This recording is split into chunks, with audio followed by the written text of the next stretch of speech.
If you arrived in this country at any point in the last 5 years, the one thing you would know about Donald Trump, the only thing you would know, the big takeaway was Donald Trump hates Hispanics and they hate him back. And because of Donald Trump, nobody with a Hispanic last name is ever going to vote Republican again. I mean, that's what the Brain Trust told us. Stuart Stevens and David Frum and all the other warmonger morons who were the intellectuals in the Republican Party. Remember that? That was the one thing.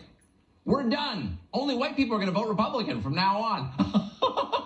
Now we have the data. What actually happened? Well, it turns out actually fewer white people voted Republican in the 2020 presidential race. Donald Trump lost a bunch of suburbanites, but he gained a lot of Hispanic voters, not just a few. In fact, in the last cycle, Donald Trump got more Hispanic votes than any Republican in history. More than John McCain, more than sensitive old Mitt Romney, even more than George W. Bush, who was always speaking in Spanish on the stump. Donald Trump never spoke in Spanish. He tweeted a picture of a taco bowl. That was supposed to be deeply offensive. Apparently it wasn't. In November 2018, Republican candidates for the House received 25% of the so-called Hispanic vote. But in November, Donald Trump took nearly 40%.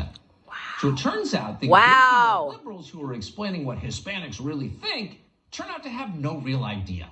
So what is the answer? Why did Donald Trump increase that vote so dramatically?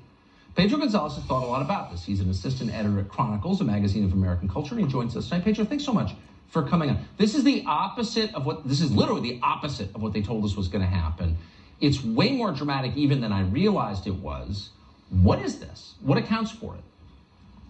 So intersectionality hit a snag last year when predominantly Latino communities prevented BLM agitators from wrecking their neighborhoods, sometimes physically. Exactly. There was no white guilt here.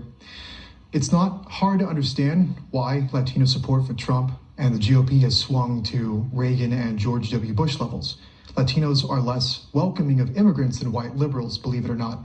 They're less apt than white liberals to attend Drag Queen Story Hour.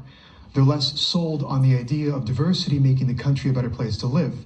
They're less likely than white liberals to support defunding the police. Their communities bear the brunt of immigration policy failures, and their views are generally close to those of non-liberal whites, the GOP's largest constituency, and the people they are most eager to leave behind.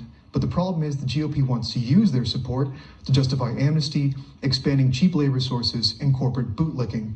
Kevin McCarthy recently selected amnesty advocate and corporate Republican John Katko to lead a team of GOP legislators in coming up with solutions to secure the border. McCarthy either hates the GOP base, thinks they're stupid, or both. But here's the hard truth. Republicans and Democrats are okay with this agreement. Republicans are happy with 40% because they think it proves they're not racist. And Democrats are happy with Republicans voting 40% as long as they reliably get 60%. And we're not going to break the cycle of fleeting and false victories until we find and elect better leaders. That is so true. Pedro Gonzalez, very insightful. White liberals make it seem like they speak for all these different groups, none of whom they ever met before, but they don't. They don't at all. And it's so nice to be reminded of that. Thank you. Great to see you. Thank you.